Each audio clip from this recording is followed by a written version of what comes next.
자, 오늘 이제 진도 나가기 전에요. 지난 시간 했던 내용들 문제를 통해서 먼저 복습을 하고 진도를 나가도록 하겠습니다.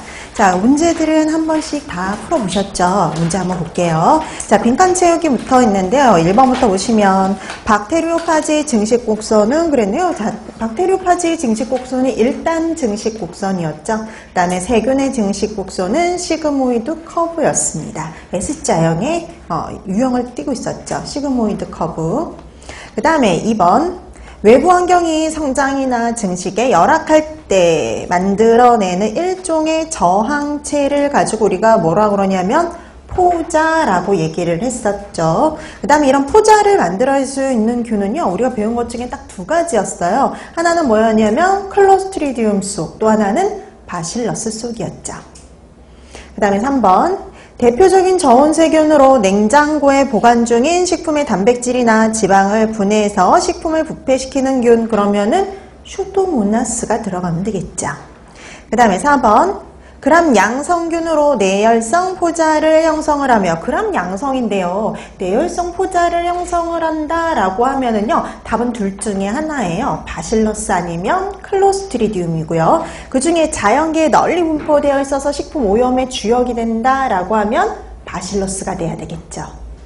자, 그 다음에 5번 미생물 중 크기가 가장 작은 여과성 병원체, 크기가 제일 작아요. 여과성 미생물이에요. 그러면 바이러스죠. 자, 이런 바이러스는 RNA와 DNA 중 한 가지 핵산만 가지고 있는 게 특징이었죠.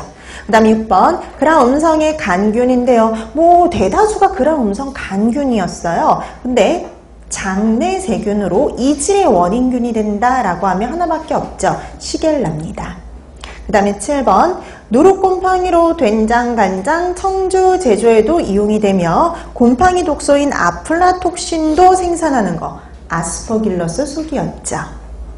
그 다음에 8번 빵곰팡이라고도 불리며 과일의 변폐에 관여하는 거. 여러분, 우리 뭐 빵곰팡이라 불리는 건 하나밖에 없어요. 리조푸스밖에 없죠. 그래서 리조푸스는 특히 이제 빵에서 잘 발생한다 해서 빵곰팡이 이렇게 부르기도 하고요. 생긴 형태 때문에 거미줄 곰팡이라고도 부르죠. 자, 그래서 8번에는 리조푸스가 들어가면 되겠고요. 그 다음에 9번 수분 함량이 많고 중성 부근의 pH에서 단백질 식품을 주로 부패시키는 미생물은 세균이죠. 이런 환경에서 제일 잘 증식하는 건 세균입니다.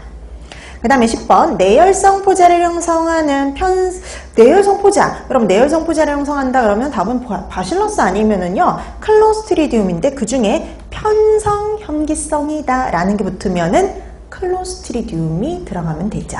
그래서 그 두 가지 구분해 두시면 돼요.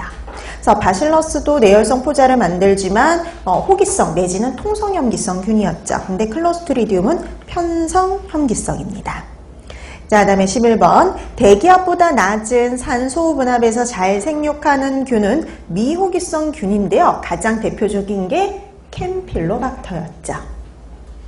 자, 그 다음 이제 OX 문제 볼게요. 12번 세균은 pH가 5에서 6의 약산성에서 잘 자라고 내산성이 높으며 식중독을 일으키는 것은 호기성 세균이다.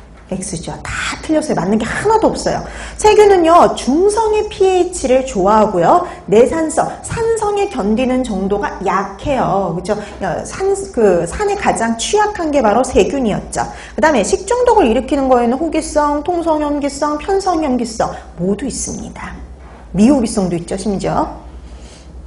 자, 그래서 12번에는 X였고요. 그 다음에 13번 단백질 함량이 높고 수분 활성도가 0.85 이상이거나 pH가 4.6 이하인 식품이 시간 온도 관리가 필요한 식품, 예전 말로는 잠재적 유해 식품에 해당이 된다 이렇게 얘기를 했었죠. 얼핏 보면 맞는 것 같지만 틀린 부분이 하나 있어요. 뭐가 틀렸냐면요, pH가 4.0 이하가 아니라 이상이 돼야 되겠죠. 이상.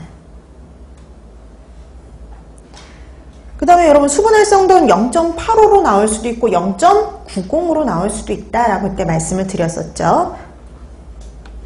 자, 그래서 13번에는 X가 되겠고요. 그 다음에 14번 미생물의 최적 온도와 pH에서는 수분 활성이 최고이다.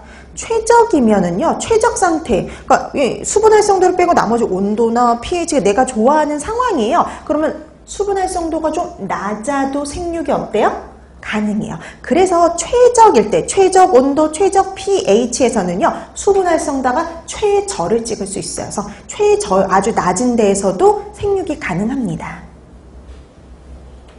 오히려 최고가 아니라 최저점을 찍을 수 있어요, 이때는. 자, 14번에는 X가 되겠고요. 자, 그 다음에 15번. 유기산에 의한 생육 저해는요, 미생물의 세포질의 pH 변화에 의한 것이다. 어떨까요? 맞는 말이죠. 여러분, 유기산이요. 특히 비해리형 유기산들은 어디로 들어갈 수 있냐면 세포막을 통과해서 세포 내로 들어간다 했죠. 세포 내로 들어가서 세포질의 pH를 낮춰서 미생물의 증식을 억제하는 거였죠. 맞는 문장입니다. 예전에 이렇게 시험 문제에 보기로 다 나왔던 것들이에요.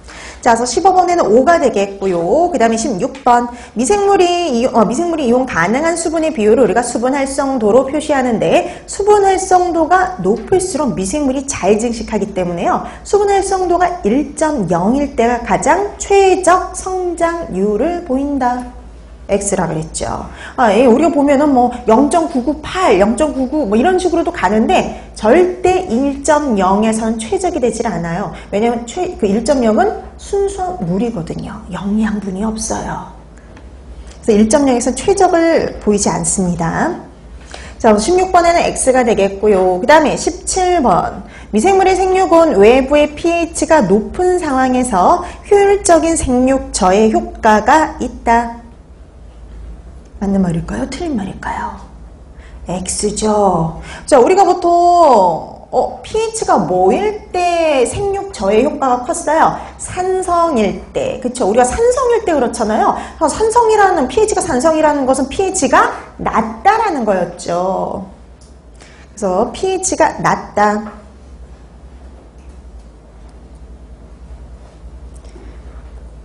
자, 높은이 아니라 낮은 상황에서 이렇게 들어가야 됩니다. 그래서 우리가 이렇게 표현해서 pH 7을 중심으로 1, 14 이렇게 해서 우리가 이쪽이 낮은 pH가 되는 거죠. 이쪽이 높은 pH가 되는 거죠. 이때가 산성, 이때가 알칼리성이죠. 높은 pH일 때가 수치가 높다는 소리예요. pH가. 그때는 알칼리성, 낮은 pH는 산성이요. 그 다음에 이때는 산도가